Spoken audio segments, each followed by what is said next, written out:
Hi people, How are you? Happy New Year. Happy New Year 2024. Welcome to the Midwives Reality Show.ke. My name is Evelyn Gewa. I'm Erin Guru. Today we are back again with a very interesting topic. But before we start, I want to welcome you to this new year. Mary, where have you been? What? Guys, we went to enjoy life. You know, we had taken a life break. is for the living. Yeah, we had So taken a somehow we break. took a break. Yes. Went for holiday. Now we are back. Yes. Back and back. Okay? Karibuni, if you're watching this video, kindly remember to subscribe, share, and comment. Yeah, so that you can take us to the next level. Sure. We don't take it for granted. We thank you. And you're back like we never left. Sure. Join Karibuni us. sana. Yes. So what are we doing today, Mary? Wow. Today, tell our people what you're doing. There's one question that people keep asking. What leads to C-section? C-section meaning a cesarean section. A cesarean section. Yes. Yeah. What leads for a mother who had been waiting who was hoping for a normal delivery. Yes. And now she has been told she's going for a cesarean section. Yeah, because at that time, it is not an easy decision to make. It's not an easy decision. It calls for a lot of clarifications. And sometimes there is no even time to clarify. Yeah. Because it's a dire emergency. Yeah, because the doctor is on your neck. You need to move. Everyone wants a good outcome, so there's no good time to explain. So we thought today, if we can go through, probably it can help you, the listener. Yeah.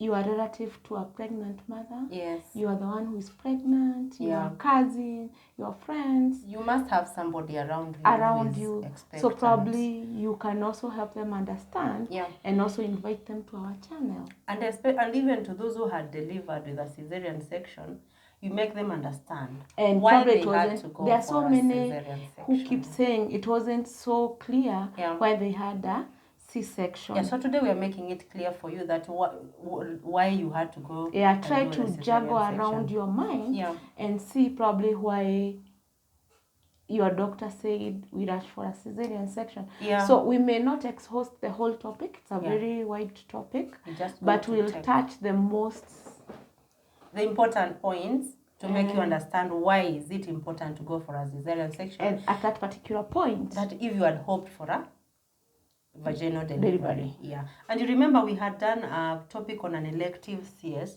You will note some difference. We had done an elective CS. Today we are doing why we have to go in for an emergency CS. Yeah.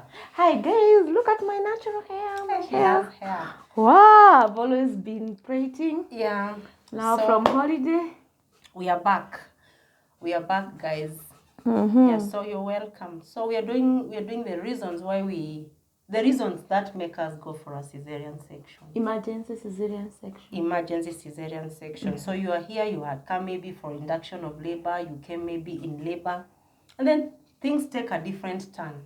The doctor comes and says, due to this and this reason, we have to go into theater. So the first thing, you find that there's a term we call preeclampsia. I think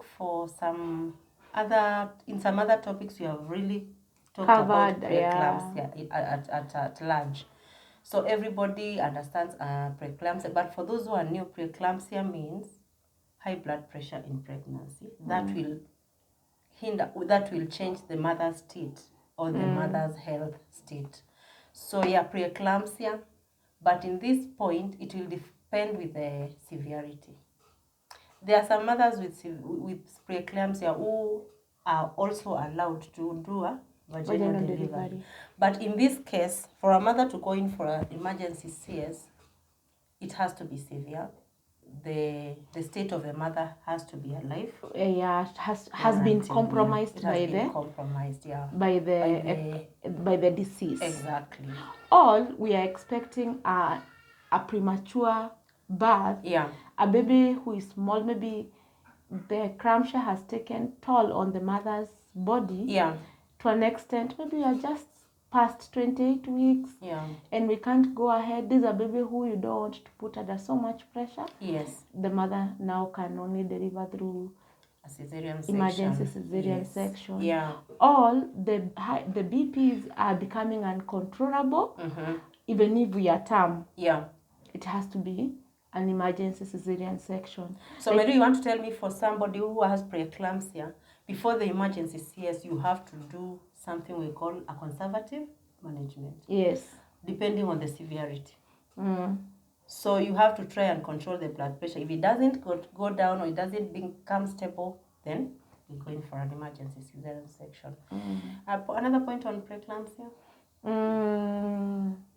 I think also, sometimes with preeclampsia, when the blood is so high, sometimes it can also make you get what we call placental abruption. Exactly. As a complication of the high blood pressure. Yes. It makes the placenta, due to that high pressure, it erodes the placenta. And then it separates early while still in. Yeah. Or when the fetus is still in the womb. Yeah. So somehow you have to go, not somehow, but you will have now to be taken in for emergency cesarean section. Yeah.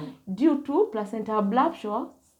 Caused by the high blood pressure. Caused by the high blood pressure. Two life-threatening conditions. Yeah, because for the placenta abruption, here we are saving the mother and we are saving the baby at the same time, because they are both involved in the danger.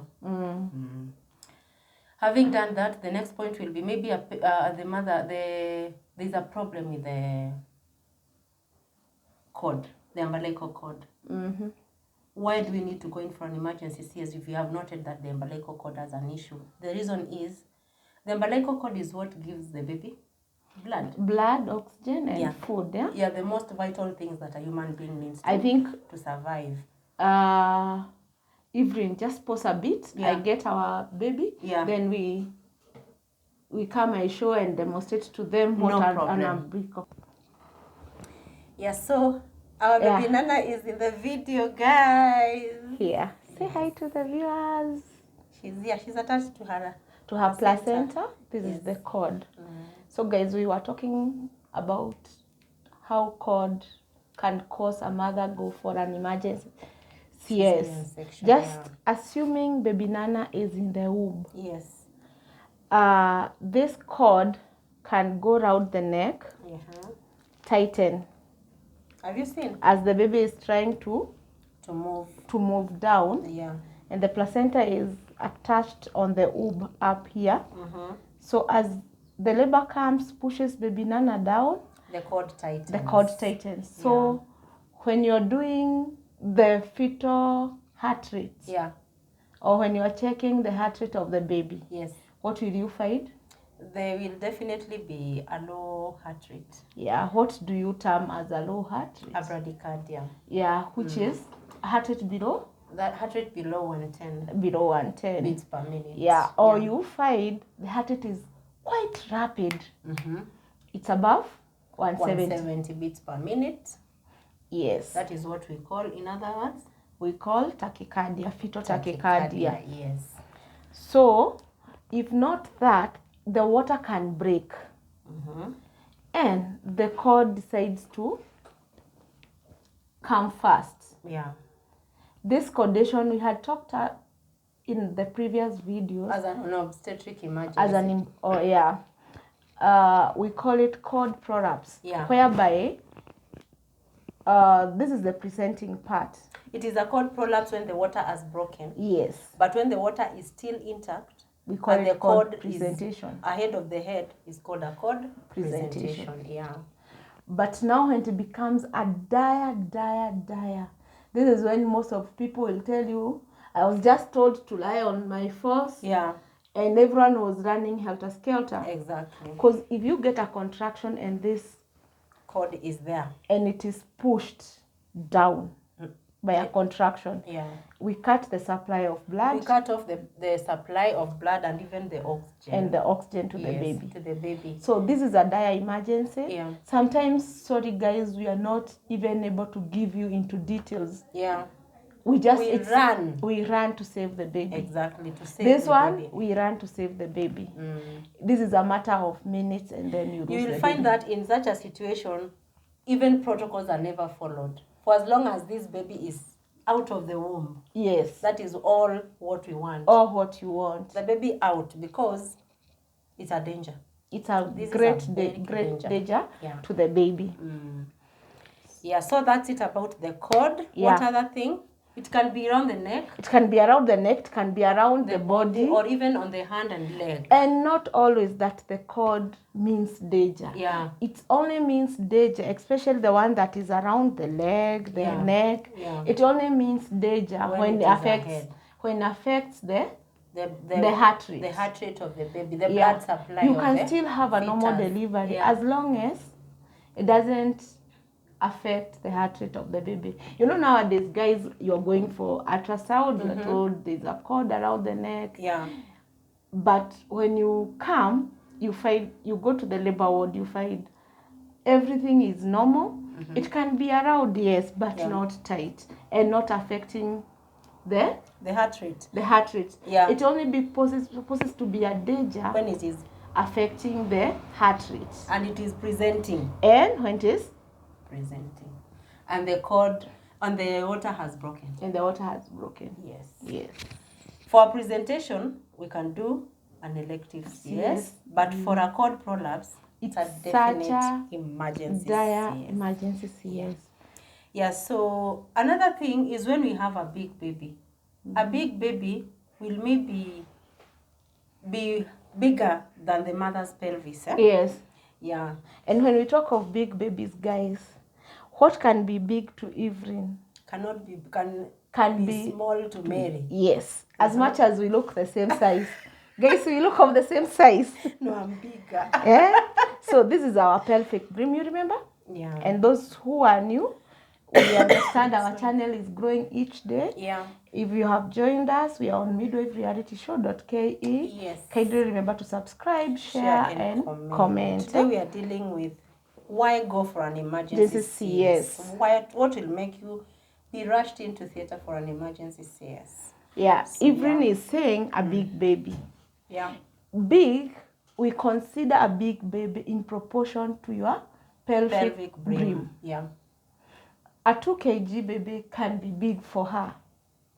Really? Yeah. Yes. Depending with how, and not about your humanly size. Depending on how you are created by God. By how you are created by God. Yeah. We have there are those mothers, we say they have almost adroid pelvic, like that one of a straight pelvis. Yes. Most women have gynocoid pelvis. That is why they look hippie. Hippie and curvy. And curvy. Yes. So sometimes when you find called this pelvic brim, this is our waistline. Where? Okay. Sorry for that, guys. But remember, we are back. We are not leaving anymore. So baby is coming down once, like this. So if the baby cannot pass, what happens? Because of the size. Yeah. That means that baby is big for that mother. It's not about the weight. It's not about the weight. It's about the mother's. It's about the head or the presenting part in relation to the mother's bones, the pelvic bones. Yeah. Yeah. So the next one. So you might find that you are pushing a 4 kg baby and you're still okay. Yeah. But a 2 kg baby will not pass on another mother. Depending on how the pelvic bone is. Yes. That's why we need to go in for an emergency CS if the relation is not coordinating. Exactly. The other thing is poor progress. Now, poor progress of labor. Poor progress of labor. Yeah. I know this one has a lot of controversy. Yeah. Because poor progress of labor, it means there is the stipulated time. We have our own guidelines. There's a tool we use. There is a tool we use. We use what we call patograph. Yeah. Sometimes you may go beyond the hours allowed. For some reasons. Yeah. But most of the times you are able to use the tool and make a decision like we are not progressing. Yes. And what do I mean if we are not progressing? We are not opening up as per the guidelines. Exactly. It is stated that from 4 centimeter with good contraction, you should be able to open like a centimeter each hour. Each hour, yes. Exactly, yeah. So, for a prime gravida or the first time mom, they are given an allowance of getting up to 10 hours instead of 6 hours. Exactly. A multiparag is given somebody who has delivered more babies. Shorter. Is given a shorter time. A shorter period than the first timer. Yes.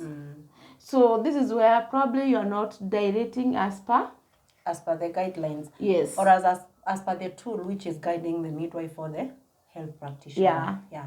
I know it has a bit of controversy depending with the country. Yeah.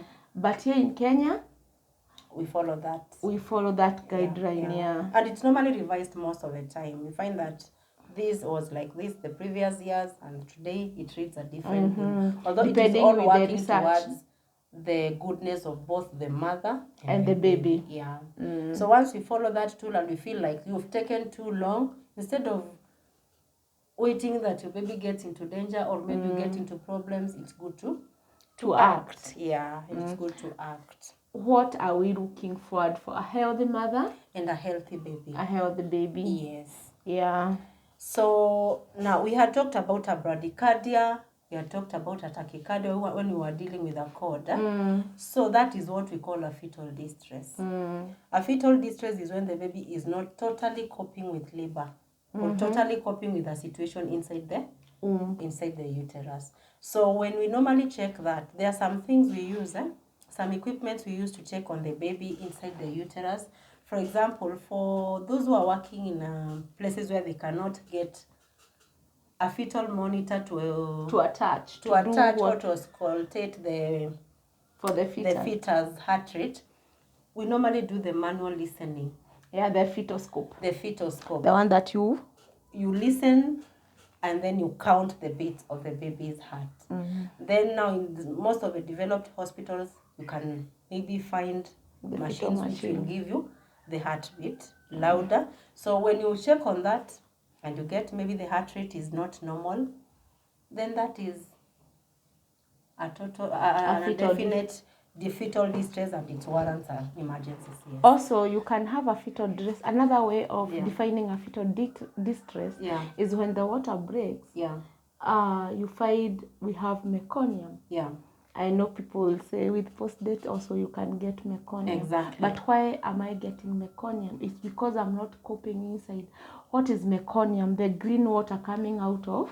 Meaning the baby had passed stool inside the water. Yes. Yeah. Regardless of the gestation. Yes. There is always this quarrel that, have you heard about it? The post-date quarrel. But even if I'm post-date, why did I pass the stool? I passed the stool because probably the placenta is not serving me adequately. And even Mary, for meconium for baby who is post-date, will not be a fresh meconium. Yes. It will be different from the one that we are really acting. Actually, this green. It will be old. Yes. It will be old meconium. It looks yellowish. Yeah. But for fresh, it's usually green water. It tells you that baby is not happy inside there. So and also the grade of the meconium. Exactly. It's grouped into 3. Grade 1, 2, and 3. Although nowadays, I say meconium is meconium because you might get a grade 3, then when you go in, you bring out a baby who is crying better than a grade 1. So nowadays, meconium is just meconium. You need to act. So that one you need to go in for a cesarean section. Yeah. But also depending with how far are you, which will be faster. Yeah. Is it going to CS or you having, if you are 9 centimeters, then we can push if everything else is down. Yeah. Just like you guys, we keep saying. Yeah. Whenever you go for delivery, it's never a straight line. Yeah. We always use if this is not this, this is this. At least get an alternative. And assess. what is at hand. The situation. Assess the situation. For example, I can come when I'm 8 centimeters with meconium. It's baby number 3. Baby number 3, what do I need to do? I will take more time preparing for that theater instead of hastening the labor. So if I hasten the labor, then the baby comes faster than going for an emergency. Yes. So you say, but now you situation. See the person on the ground who is taking care of you. Don't say, I listen to the midwife reality as I was saying at 8, you should not go for CS. The point is assess. The person who is assessing you is the one who is going to guide you. Exactly. Yes. So some babies, Mary, can come. Is it possible for every baby to be facing down? Okay. No. Is it some babies come facing different positions in the womb, and you find that some babies, some positions can't be born vaginally. Yes, like now our sweet baby Nana, the normal way baby should face when coming is the baby should face the mother's back. Yeah. You see how, my viewers, you see with the head down. With the head down. Yeah. So this calls for, if all other factors are correct, baby Nana should be able to. We anticipate a normal delivery. We anticipate a vaginal delivery. Yeah. But baby Nana can decide just to tilt. You see? A bit. Just to tilt a bit. A little like bit. That. If you look at me, baby Nana is almost oblique on your side. So it's not facing direct to the vaginal or to my birth canal. So for example, when I do a vaginal examination, what am I supposed to feel? You may feel the ear. Thank you. Or here. Or here. Yeah. You feel here, but you cannot feel the head. Yeah, you don't feel here. Yes. So can this baby be born? This baby, chances are nil. Chances are nil because not unless you decide to do an extra maneuver. An extra maneuver, which I don't want to speak about now. You can do it later. But this is a malposition. This is a malposition. Yes. This baby can also, you see, the way we are facing, baby Nana can also decide to look at the one examining. To come smiling. So like when you do a vaginal exam, what you are meeting is and sometimes they suck your finger. It's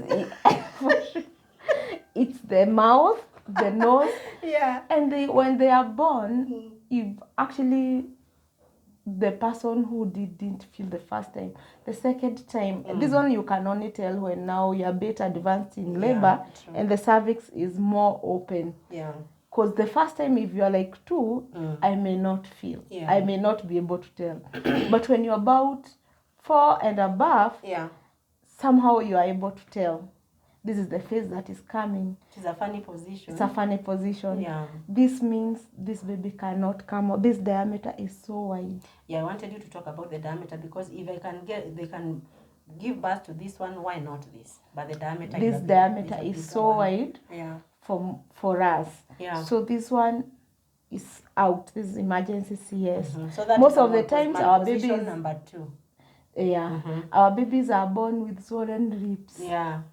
Because of tipping and reddening of the face and because of the nose examinations. Yeah. Yes. From there, another one is what we call face to pubes. Face to pubes. 50. Some will manage, some will not manage. Yeah. When baby Nana decides to sleep on my back to back. Yeah. Like this. It's usually a very painful. This one the mother presents with so much of back pain. Yeah. Sometimes the baby can rotate. Yeah. At times most of them rotate and they give. But you have so much back pain. Yeah. This can also lead you to have a prolonged labor if the rotation takes long. Especially towards the end, towards second stage. Yeah. So, this is here and all there, but it can also... It's a 50-50 chance, yes. Another one is when the baby comes like this. You know, this is their territory. So they can decide to go with whichever position. Remember, the baby is in the pool of water. They can decide. So they're just swimming the way they want. Especially if it's a small baby. Yeah. They just turn. Or it can happen to a second twin. Exactly. The first one can be this way. Both of them when you're doing a scan before labor, pre-labor. Yeah. They can then both be facing down. Yeah. After the first one comes out, this one decides because they are fighting for because space. now they have enough space. Yeah. After the first one comes out. Yeah. So this is called a transverse line. Transverse line. Yeah. This one is also a no. This is why you find like first twin can come out, second twin we have to go for an emergency delivery. Very good, yeah. Yes. So one twin is born vaginally, the other one is born by a cesarean section. Next, at malposition, we have breech. Breech is when baby Nana decides to sit on mommy. Yeah. You can deliver. There, most of the times, if the mother has many babies, yeah, some manage to deliver.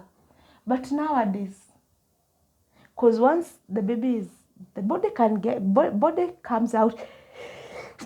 Excuse. Sorry guys. Once the body is out, like baby Nana up to here is born, to deliver the head. You know the head is the biggest part of any human. Exactly. Did you know that? That's like the head.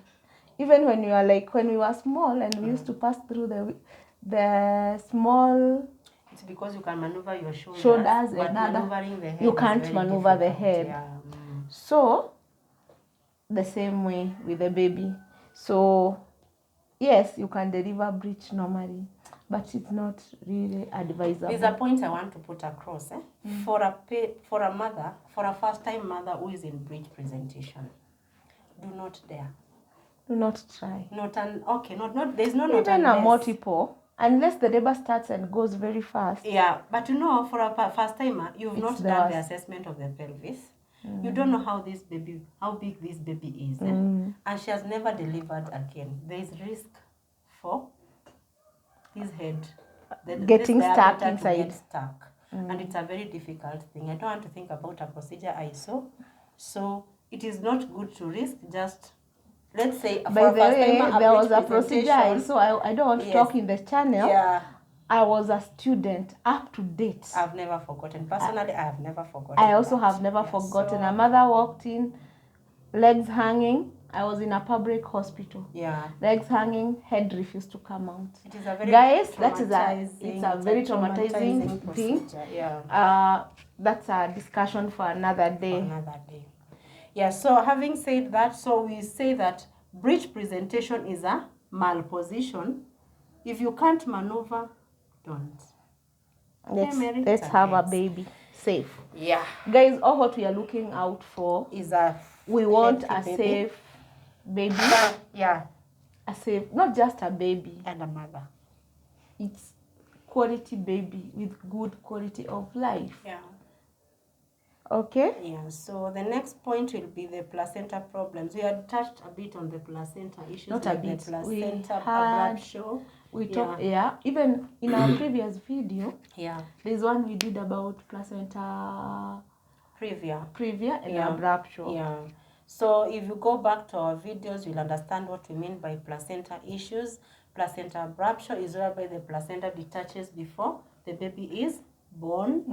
Under placenta previa, you find that it is the placenta is the one presents before the baby that covers the cervical os. Yeah. So if you go into labor, what the baby presses on first is the placenta. Yeah, which is risky. It's a risky business. Yeah. You can end up bleeding a lot. Yeah. And then losing the baby. So this poses the danger to both of you. Yeah. The baby and the mother. Yeah. Then also we talk about another placenta issue. We can have placenta infarct. It's a placenta infarct is a disease that affects the inner side of the placenta. Yeah. Like you find the placenta has so much of silverish dots. Yeah, patches on the inside, and this is the side that attaches to the mother. So that silverish prevents the penetration of or infiltration of blood to the baby. Okay. this happens because of... So it's a defect of the placenta. It's a defect of the placenta. Okay. It can be caused by high blood pressure. Yeah. It can also be caused by mother going post dates. Okay. Or when the mother placenta using work as expired. Yeah, exactly. Exactly. You know, and a placenta is supposed to work for only 40 9 weeks months or 40 weeks. When you go beyond, then you're risky. It starts expiring. It starts expiring. So an expiring means it gets those. Yeah. Sometimes also when you use some drugs, the placenta also start expiring even now before the date. Exactly. Okay? Yeah. Okay, sometimes you get mothers with babies. How can you, how can you tell that the placenta expiring? It's through scans. They'll tell you have placenta calcification. Yeah, the scan grade, they'll tell you the placenta is not working well. Yeah. Yeah. So thank God that we are in that era where we have scans. We are able to tell. Ultrasounds, yes. Exactly. Sometimes, God forbid, you get babies with defects. And some of them will bring issues with the size of the baby's head. For example, hydrocephalus. A baby who is in the uterus with hydrocephalus, you might find that the head grows bigger than usual. So you find that you cannot deliver that head. The only way you are supposed to bring that baby out is by a cesarean section. Not necessarily an emergency this time, but you can also plan, because this is something that has been seen. But if it's a defect that has been noted, maybe during labor or during a time, you can do it as an emergency cesarean section. What else, Mary? Hey, when you talk of defects, I feel like that is one of another topic that the birth defects we need to talk about. Yeah. Guys, what do you think?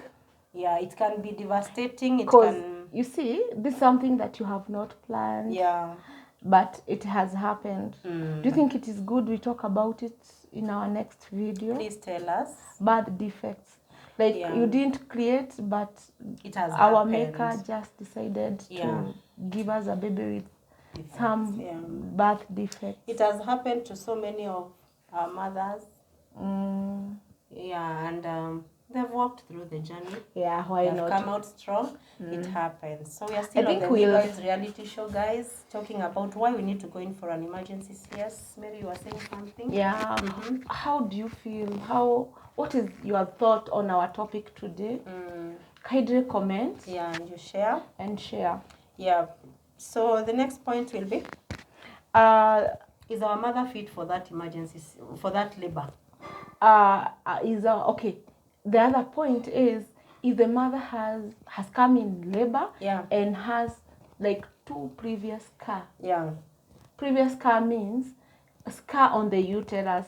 So it doesn't mean necessarily having delivered via CS, but could have had another surgery like removal of fibroids. Yeah.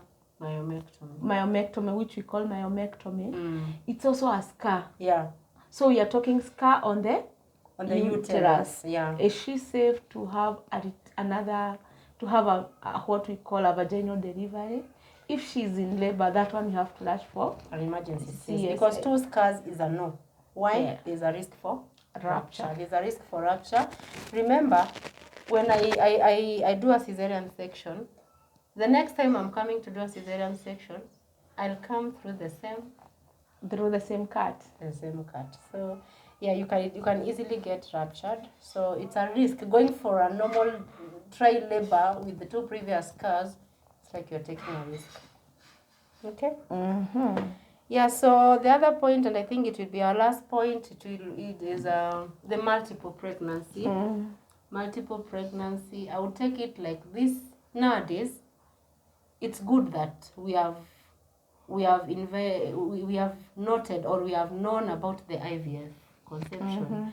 So the IVF conception, you find that somebody is carrying like triplets, is carrying twins, is carrying 4 babies in the uterus. And because you don't want to subject these babies to trauma, to torture of labor, you just do a CS. The preciousness of those babies. And most of the time you find that multiple pregnancies, they don't go to term. Because you can imagine 3 babies when you carry them for 40 weeks. So your brain will, by the time one baby has grown to 2 kg, your body has started signaling we are talking about 6 kgs. Yeah. So they'll start signaling early. Yeah. So you find that they are doing the cesarean toward, not at term. But maybe just below term. Yeah, below term, like 37 weeks, 36. That will be good. So guys, I think without any further ado, we've done most of the points about why we need to go in for an emergency CS. And I hope our viewers have learned something. Midwives Reality Show, kindly subscribe, share, and comment. And remember, we are back. We have just taken a break, but we are back. Keep watching our videos, keep sharing. Yes. Bye.